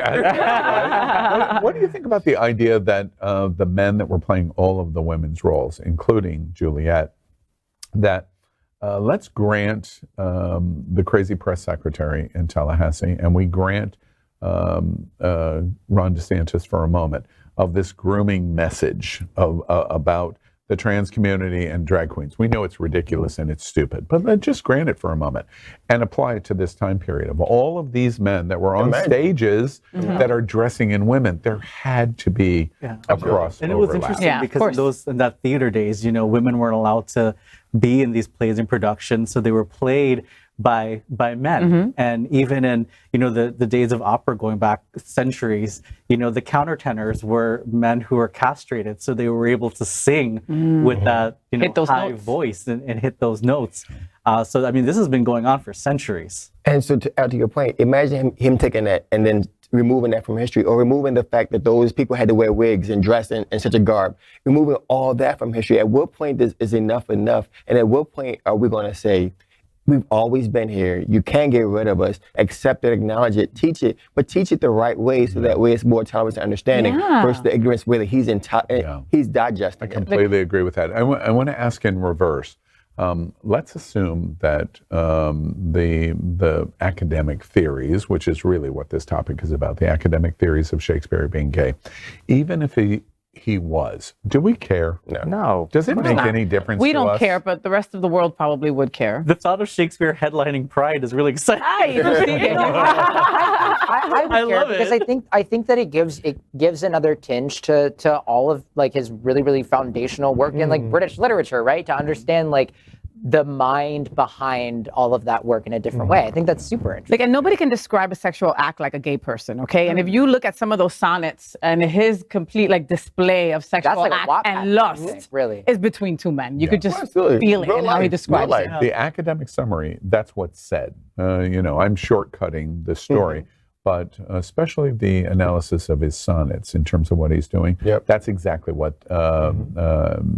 academic community says, is he's writing about dramatic passion and he's writing about a homosexual stream or silo of passion. And I'll change my answer a little bit to what Max said, which was that if influence. As an elder that you are, right? Elder that you, the visionary. As the visionary, as the visionary leader. It was the list. Visionary leader. That if there were more of the people that we all look up to now, Tchaikovsky, so many of the composers and players, if we just said they are gay and had that as like the premise, then when we have queer history and when we talk about them in an academic sense, at least there's more gravitas to it as far as teaching. Oh, they wouldn't be allowed to teach it. So there's that. Or never hear about them. The caucasity that will happen to those Caucasian folks, that if that was true, will destroy America because they would not know how to live. Yep. Yeah. I think it just gives you a more beautiful viewpoint of love is love. Yeah. Especially from back then. We just make everything gay. Yeah, that's true. Exactly. and that's what Ron DeSantis' press secretary, as he watches this right now, that's what he's saying. All right. And speaking of Hotspot Square Entertainment, here's a quick glimpse of the venues that are part of the Broward Center. The Broward Center for the Performing Arts, Parker Playhouse, Aventura Arts and Cultural Center, Rose and Alfred Miniachi Performing Arts Center. 4 venues that together bring a wealth of excitement to our community through the performing arts. The Broward Center for the Performing Arts is the center for world-class live entertainment, arts education, special events, dining, and more. Well, thank you, Broward Center for the Performing Arts. Next up, we are proud of our special partnership with Sunshine Cathedral, the world's largest queer church here in Fort Lauderdale. In supporting that partnership, we are broadcasting from our permanent set here at Sunshine Cathedral at the Happening Out Television Studios. We broadcast Sunshine Cathedral's Sunday International Service at 10:30 a.m. every week.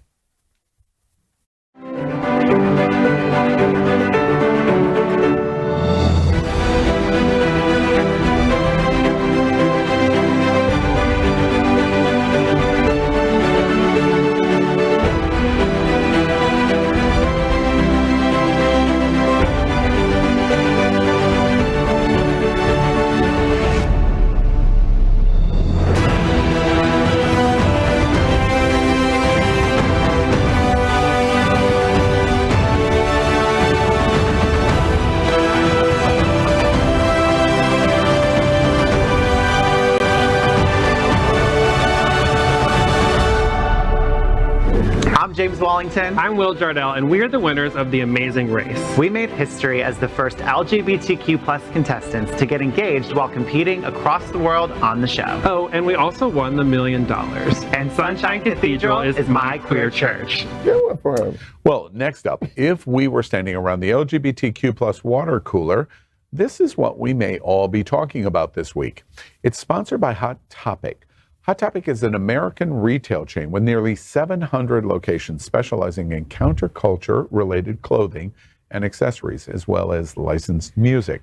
Hot Topic represents many varied interests of the LGBTQ plus community, including music, movies, graphic artists, gaming, and more. Hot Topic features one of the largest collections of Pride merchandise that celebrates all aspects of the LGBTQ plus community. Hot Topic is a major supporter of the diversity of our community and supports many of our events, festivals, and nonprofit LGBTQ organizations. Very notable is their support of the Trevor Project, the LGBTQ plus community's most important voice for LGBTQ plus young people. And that's why they are sponsor of its Happening Out's Hot Topic. Here we go. Romance is still in style, well, at least for Canadians. 81% of adults in Canada in a relationship say that romantic exclusivity is ideal. And 70% said that sexual exclusivity was ideal, meaning one chosen partner. More than 4,000 Canadians took a survey that was part of the Mapping Contemporary Love and Intimacy Ideals in Canada's project based at the University of Quebec in Montreal. The study found that attitudes dropped dramatically, however, among LGBT adults, with 55% considering romantic exclusivity as ideal, and just 36% considered sexual exclusivity as ideal. Finally, the study found, you ready? Women's Month? Ready. Lesbians were far more likely than gay men to want romantic exclusivity. Yeah. Oh, sorry. Our hot topic of the week. Do we want romantic exclusivity? Canadians say yes. Only ugly people want sexual exclusivity. That is the truth. I'm not even lying. Come on, am I lying seriously? If I put the camera the other way, it's the truth. You know what it is? It's what? Cold. It is cold in Canada. That is the reason why. So they want to be together. We're going to hate on the Canadians. Yeah. Is that what we're going to do? No, we're not going to hate it. I'm gonna. Why did they look like they were from Bama Rush? What was that about? Why are we twins? I love a Canadian. I don't know why every Canadian that I... What he really is saying, he wants to love a Canadian. Okay. Well, yeah. I mean, at least when you see them on, Chatterbait and OnlyFans or something, I don't know. Canadians, there's something about a Canadian that I really like. I don't know what it is. They do it for you. But yeah, and they're nice. They're like really nice way. people. No, I hate the accent. But they're super nice people. And I just feel like their values of... I noticed this with my Canadian family as well. And I think that has something to do with maybe the monogamy part of it, is that maybe they're a little bit more monogamous, but the gay and because part of that, they're nicer, happier because... Yeah, I do think that maybe if it's less stressful or something. I don't know. Maybe I'm going to be stepping in it now, but like you're going to be stepping. Get used to it because you've been stepping in it all. You're used to that because you live in Homestead. You have to step in and even get out of the city. I think maybe that there is a little something to people who are just, maybe they fall in love a little bit deeper and they're just like, I don't really need to have all of the extra sexual stuff out. I'm a little bit more completed that way. Let's assume that there's some reasonableness of a thinking pattern there, which I can't quite identify. I know, I can't But either. let's assume, even if that was true, LGBT Canadians, it's not quite half as many, but approaching half feel the same way about a romantic So I would share exclusivity. In my youth, I was definitely a serial monogamy. Monogamy was great. I think as I get a little older now, I'm more leaning to that romantic. You were with a man or a woman? I'm But pansexual. in this idea. In this idea, well, today it'll probably be a man. Yeah. And but at that time, when you were romantically exclusive, was it with a man or a woman? Oh, so I have been romantically exclusive with both. Oh, okay. Yes, with both, very much. I'm almost married a woman. Thought I was going to marry a guy. Shit went left. But then I became very much into the whole monogamy lifestyle.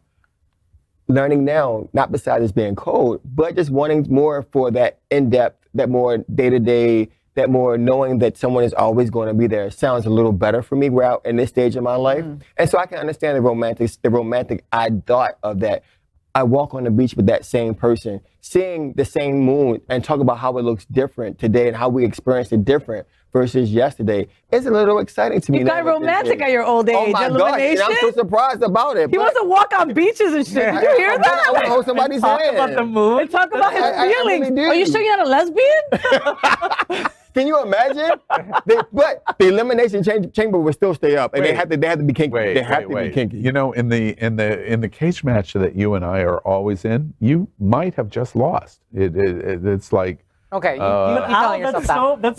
You keep telling yourself. But listen, I think part of it is that I think that queer people by and large are less beholden to like this really like traditional idea of what a relationship should look like. I mean, obviously because evangelicals, but exactly also what's wrong with us. But I think that we're more open. Think outside the box for what a relationship could look like. We have open relationships, stuff like that. Like most, some heteros do, but many don't. And experiment to find what works for us. And so if this works for us today, then it's okay. And we're fluid enough to say, you know what, that didn't. I learned from this. Let me try this and be okay with me. Yeah. I'm curious, Max, for you as identifying in your generational context, in your silo of Gen Z.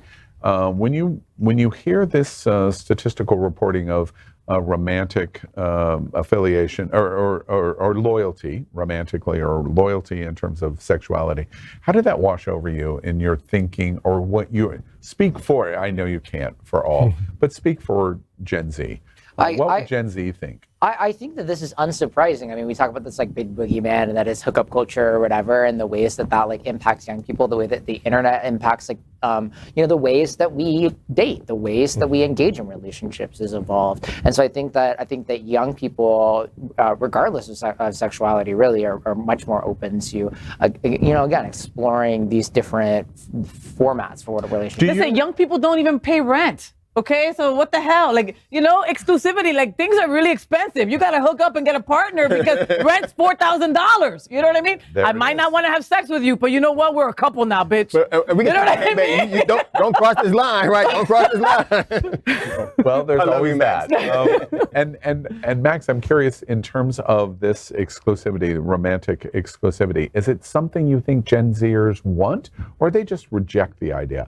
I don't want to be romantically exclusive. I don't want to be sexually exclusive. I don't think it's like a rejection. I think it's an openness, right? A willing to engage in different types of relationships that we might not have seen modeled by our parents or things like that. Do you want to be romantically exclusive? I don't know. I think Max is a hoe. Okay, listen. I think that He's a Hoover, not a hoe. There's a difference. He's a Hoover. Remember, he's a Hoover, not a hoe. See, I think I used to be much more into the idea of monogamy. I mean, How old is your ex? When you were 19? How old is that older man that you were with, Max? Listen, I was in a long-term relationship basically nonstop from when I was 13. I started being in I was in a relationship. Look at Elimination's face. When I was 13, I was in a relationship with someone my age, a girl, and then it was. Not a relationship. And then it was for a year and a half, and then I dated someone who was like significantly older than me when I was 14 going on 15. Dated him for 2.5 years. It's against the law kind of relationship. And then immediately jumped into another relationship. Oh, wow. And then there was not a period where I was single for more than 2 months from when I was 13 until my ex-boyfriend. Monogamous through all of those relationship times? What? Monogamous through all those relationship times? Well, in theory. Which means no. Okay, all right. The Hoover says no. Yeah, okay. But all right, so today at 20, do you, and de facto, and speaking for Gen Z, which I know you can't do, so there's no reason to talk about that, do you want romantic exclusivity, sexual exclusivity? I guess it depends. I think it depends on the person. It depends on whether or not they're taking all my boxes, or if I can. There's some gaps to fill. And just on the opportunity of trying to pin you down, which is clearly what I'm trying to do, for romantic exclusivity and sexual exclusivity. Oh wait, that's a bad joke. Okay, yeah. We're not gonna. The idea though is you don't know who the partner is, but you have to start from a place of this is what I would like, and I'm pursuing. Are you pursuing the idea that you want romantic exclusivity, sexual exclusivity? I think that I'm open to whatever, right? I think that's what it is. I don't necessarily know that I have a preference for either one. I think that if there's someone that I really really like, but that maybe there's someone who's not doesn't live here, right? That I can't see 24/7, or that's not living with me, right? Or there's reasons that our lives don't allow us to satisfy those needs. His answer is I don't know. Okay, all right, I'll give up on it. He hasn't met them yet. Okay. I will say that I'm also on a journey with this because I started out very traditional, and I've always seen myself as a traditional person, and I'm also a very jealous person, so that would be difficult. But at my age now, I do feel like, I've never judged other people's relationship because most of the gay couples that I know are open, and I've never judged them, and they seem to be happy. So I think there might be something to this, and it's just programming on me that's saying that this is not a possibility. So I am open to it, but if I were to date somebody, I'd immediately say, I'm looking for a monogamous relationship, and then perhaps we would have conversations after that. But the only reason me and my wife are exclusive is because I'm tired, okay? I effed the world before we got married, and I was like, all right, girl, how big is the ring? Let's go. I mean, okay. You know, it's very funny that Faye says that because the last thing that I want to turn to is the representation of the women before we go to Shag, Marry, Chop. Lesbians get together, get on a couch, and binge watch freaking Stranger Things forever. That's what they do. It's very funny, and or Yellowstone. I know y'all know. Some viewers know. Faye's a big old paper tiger. What? She says something like that, but she doesn't mean that at all. She is so passionately in love with Teresa. Absolutely. They're married. They are, and so this paper tiger goes, I want to. Right. And I'm just tired, and that's the only reason. No, because she wants romantic exclusivity, and she wants sexual exclusivity. So I just out her because it's very funny that she says that joke, but she doesn't mean that joke. It's a good joke and it's a funny joke, but it's not really who Faye. But how many of us would allow if our partner allowed us to do whatever we wanted, but they would be monogamous to us? That would be like ideal. No. This study demonstrates that it's not a question of the satisfaction of the sexual encounter. It's the desire of wanting to be with one person, whether it be romantic or sexual. The significance of the story is about the intimacy with a person. That's why I call her Paper Tiger, because I know Faye and I know what she's committed to, but it is still a funny It's because that Cuban could work it in bed. That's why, all right? Okay, it might be great sex. Roll the clip. It's more than that. Roll the clip. Hey, guess what? I got a clip for you. Roll the clip. Monday. Now wait. Monday's FayWhat show. Faye thinks we're not getting ready to roll the clip. Production. No. Just one last comment on the lesbian nature of what comes out in this story. Dramatically higher than men. And gay men. In every category, women want this more. And that is why I always had such a problem with that, okay? Because I would date various women at the same time, and they would all know, okay? I'm not only dating you. This is not exclusive. Oh, no, you could do whatever you want. But then they would all get jealous and crazy and slash my tires, and they knew that they weren't the only one. Most lesbians, yes, U-Haul first date, they want to be together forever. That's why I call one of my best friends a lesbian, because he meets somebody and then he's married. You know what I mean? I'm not that way. And I think of you as a gay man. I'm not that way, because I am a gay man. Like, you know, I want to... Allow me to be good moderator. Who are you? No, I'm not going to say his name. I'm not going to say his name. Let me start suggesting names and you just No, nod. I'm not going to. Wait, my first name is going to start with the letter somewhere late in the alphabet. Oh my goodness. Stop it. Stop it.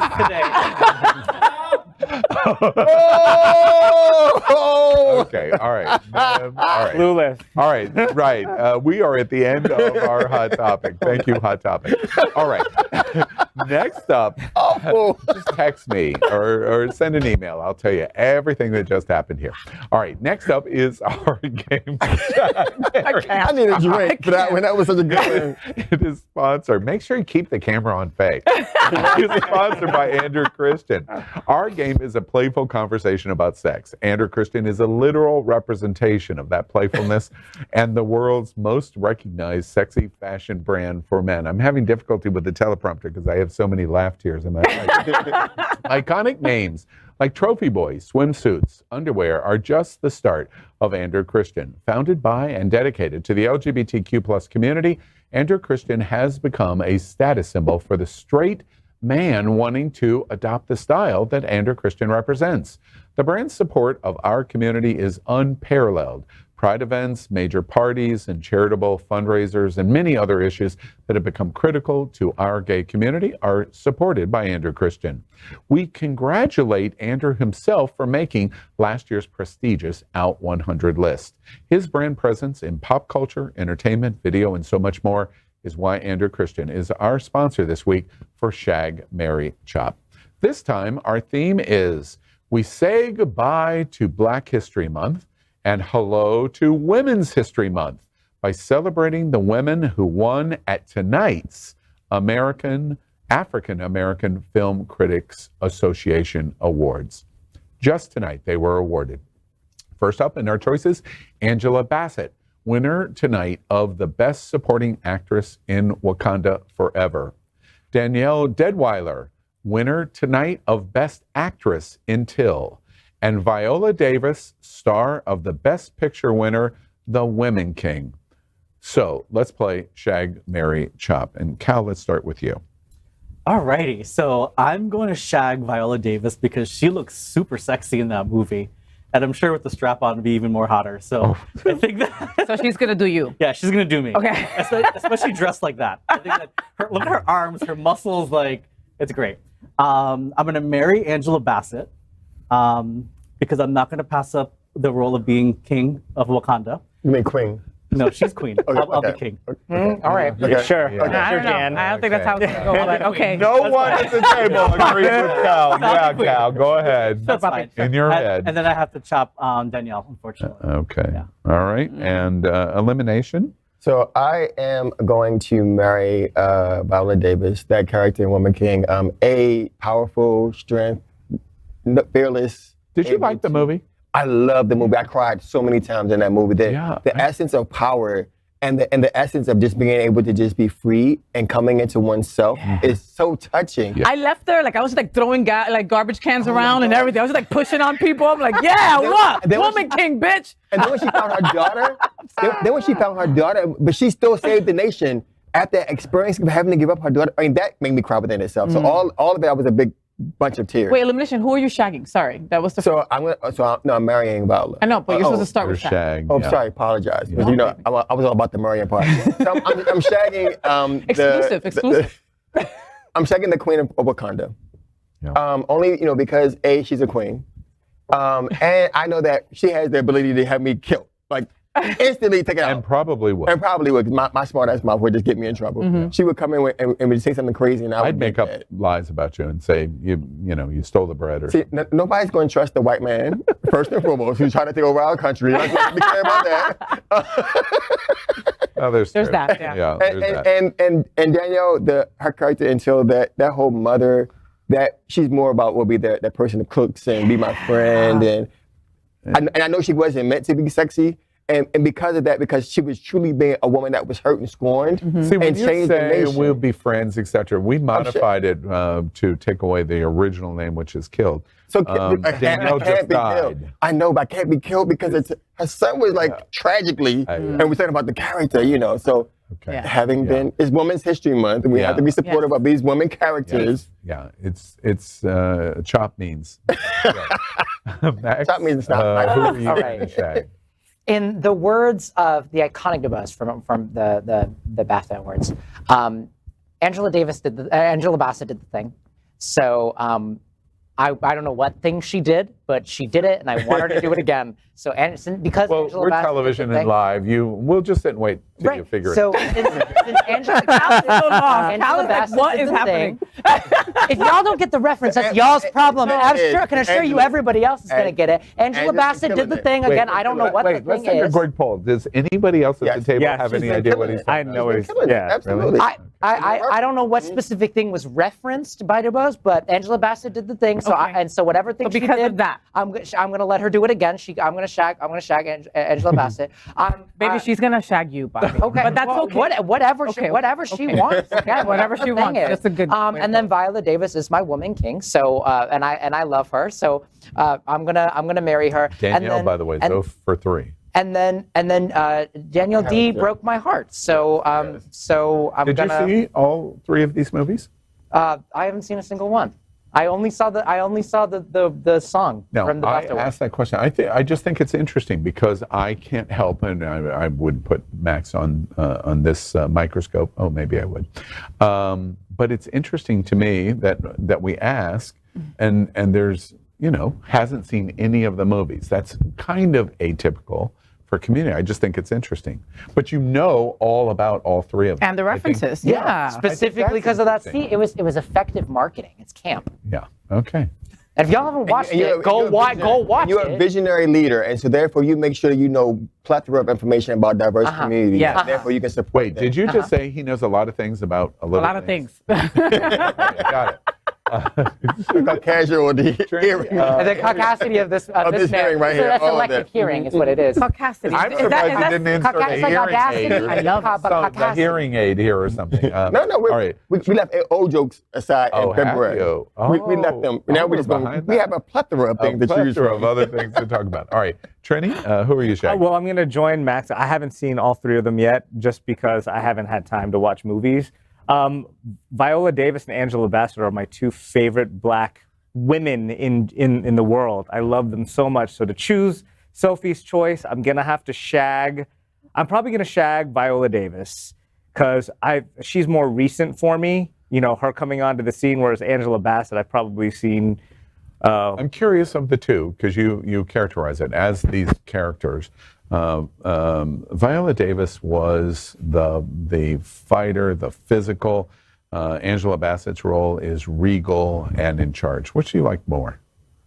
Physical or the regal? I like the physical. Do you want someone to drag you along or beat you? No, I was going to bet that's what it was. You want the Viola. It's only Viola Davis for shag. I mean, just because what's that show she was? How to Get Away with Murder. Mm-hmm. I fell in love with her in that movie. Yeah. Even without makeup. Series. She was and more so when she took the wig off and she was raw. I'm like, this woman, her prowess as an actress, as a woman, incredible. She's incredible, and I think she will rise. She's been around for a minute. She was in on Law and Order too for. Yeah, but I'm just saying her star, Roosevelt, and Angela Bassett. When I was a kid watching, I probably saw What's Love Got to Do with 100 plus times, and watching everything Angela Bassett, Waiting to Exhale. So I think she is so strong. She always used to scare me in that I thought she was amazing, but when she is intense, she's incredible. She has so much power. So I think that kind of maybe I have to. Your chop is Danielle. I have to. She just doesn't have as much street cred as the other two. I'm curious. Street cred. Yeah. Wow. For his hookup. Okay. So they all sound so effeminate. Right. That's what it is. Right. That's what it is. Danielle is 0 for 4. Is this because of Till or because of Deadweiler? She's just for me. It's because of Till. I'm going that route too. That's what I'm wondering. It's going to go 5 for 5 right here. It's because of Till. It's so interesting. You watch something, but not to get too deep into this, but it's just like the gay voice thing. There's something, and it creates whether the person's going to be wild, the best, no matter what. No. It's just something that gets in the way. She loses 0 for 5 tonight in terms of the chop. She broke my heart. I can't sleep with her. I can't sleep with her after that. And we all took that and those orange glasses. We put those orange glasses on, and we saw them through those lens of these movies. Yep. Yeah. And once we take those off, I agree with you. We have to then look at them for that. Well, for me, it has nothing to do with that. It just happens that Angela and Viola are just so high up there, here, and she's. Well, she has to work a lot harder until, as a representation, is not the caricature to go. And get the marketing and the push that the other movies did because of the right. Like, here's the thing. I like to get slapped around in bed sometimes. I like to get physical in there, and both Viola and Angela do that for me. Yeah. You understand? That is why Till is not. So for me, doing that? Angela Bassett, I'd let her do me, and there's very few people that I would let do me. Okay, but Angela Bassett on 911 in that freaking cop uniform. I know it's supposed to be her role, but she just has amazing roles, and she's just strong and powerful. And I just want her to eat me alive. The Hoover. Take that in. And take that in. She means it. Absolutely. I've got to face the next 30 months with friends like Faye that are going to just be smacking me in the face and smacking me there. It's my month. It's my month. And it's my month. It's 30 days and get it. All right.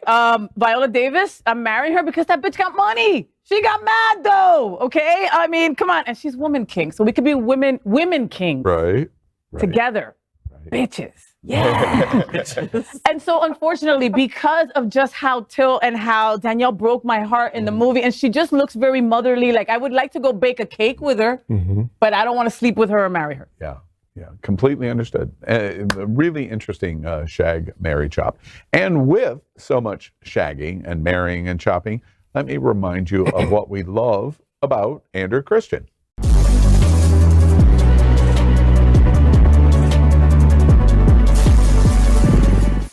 Unleashed our mind design concepts and aesthetics, set completely free. Unleashed is young, attainable, conceptualized high fashion that I've always wanted to create without any constraints. Unleashed is fluid. Art. Universal. Attitude. Irreverent. Living without limits. What we all desire. What we truly crave. Unleashed can be you. Unleash yourself.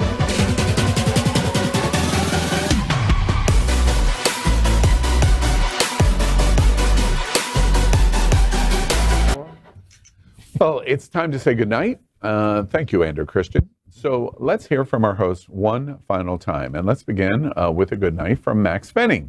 All right, I cannot believe that this is a LGBT talk show and none of y'all have heard the #1 hit single of the queer community, which I will be showing you after we wrap tonight, by the way. Sing it. Once again, Angela Bassett did the thing and none of y'all understood it, so we're gonna, y'all are gonna, okay, well, thank you, but I don't know what's going on with y'all. So we will fix that this evening, first and foremost, but also, once again, I cannot stress enough, this fight's getting real in this state, and we have to make sure that we're paying attention to what's going on. Once again, that link, www.prismfl.org/policy if you want to get involved. Excellent, and we really thank you for what you do, Max. And a good night from Elimination. Good night, my kinky humans. It is the start of Women's History Month. I will be wearing my pearls all month long to support of my sisters. This is the first time I saw your pearls. I didn't notice. It is the for them as like. He usually uses them in other ways. Well, you know, for people who don't have the gay voice. Okay, Al is dying. I'm trying to be educational here. No, and I love how Trini has no effing idea what the hell I'm talking about. He's just sitting there like, pearls. What the hell is she talking about? I got you. I want to introduce our people to Murray Church Terrell, who was one of the first African American women to earn a college degree. She major artist, major person in the fight for women's rights, suffrage movement, and African American history. Follow me on IG for more history making moments for the next 30 days as we celebrate our women. Excellent. And a good night from Kal Gajraj. So good night, everyone. It's exciting that I can't believe it's March already. I know. The first 2 months of the year have gone by super fast, and a little personal achievement for me, I've actually completed all of my core classes for my doctoral program, which I'm really excited Dr. about. Cal. So now I'm just in full dissertation mode, and I've already submitted my proposal and put together my dissertation committee. So I'm super excited about it because it's a huge accomplishment for me to be able to have come this far in the program and to achieve this. I can't wait to see what this year has in store. Yeah. Excellent. Congratulations to you. And a good night from TriniDaddy. Good night, everybody. Just since we're in March now and Women's Month, that we can also still celebrate the Black women and continue it over from February. And I also want to thank It's Happening Out for making my permanent seat here next to Faye, so that we'll always be together every time that we're here. Wait a minute, what? Wait a minute, what? Wait a minute, no. Darren, call me. We got some stuff to talk about. What the hell? All right. You didn't get the memo? No, I did not. I should start reading my emails. Don't get too comfortable over there. And a good night from and rebuttal. Wow. Okay, what? Okay, somebody needs to call me about this mess. Listen, it's Women's History Month, okay? And we will listen, but we will think about the women that we are standing on their shoulders, the trailblazers that have gotten us here. But you know what? Everybody's got women in their lives. It could be your sister, your mother, your aunt, your daughter, okay? Listen to the women in your lives. Listen to what they have to say. Allow them to be seen, all right? I know that it's 2023, but there are many instances where women, and that means all women, trans women, okay? Whoever, if you feel that you are a woman, and that is it, okay? And there are so many instances where we are felt that we are not seen. We feel like second-class citizens to men for a lot of things in this world. And this month we get to celebrate us and women. So listen to the women in your lives. Absolutely. And we're going to help Faye and the women of South Florida do that. On March 22nd, we're going to hold a town hall, women's town hall, and it's called That's So Not Gay. And it's going to be at Sunshine Performing Arts Center March 22nd, and a Who's Who panel. We're going to be broadcasting it live, And Faye is the moderator. And town hall to talk about where the women are in community and where they're going. And we're going to do a special lesbian edition of Queer News Tonight in conjunction with it, and then the town hall. So it's going to be quite exciting. I know Faye's going to do a great job, and the girls deserve it. All right, well, that's it. Another week with It's Happening Out. You sat right here at the LGBTQ plus kitchen table as we kiki on the things that are important to our community. We invite you to follow our 501c3 nonprofit experiment. We challenge you. Is our LGBTQ community important to you? Well, our mission means we deeply believe it is. So pick up Hotspots magazine on newsstands all over South Florida. Queer News Tonight is covering the LGBTQ plus news of South Florida, America, and our entire world. And it's daily and live at 8 p.m. on Roku, Apple Television, and many other streaming platforms. And our flagship, well, it's with you here tonight and every Wednesday at 9 p.m. Because remember, if it's important to you, it's happening out. Until next time. Good night. Bye.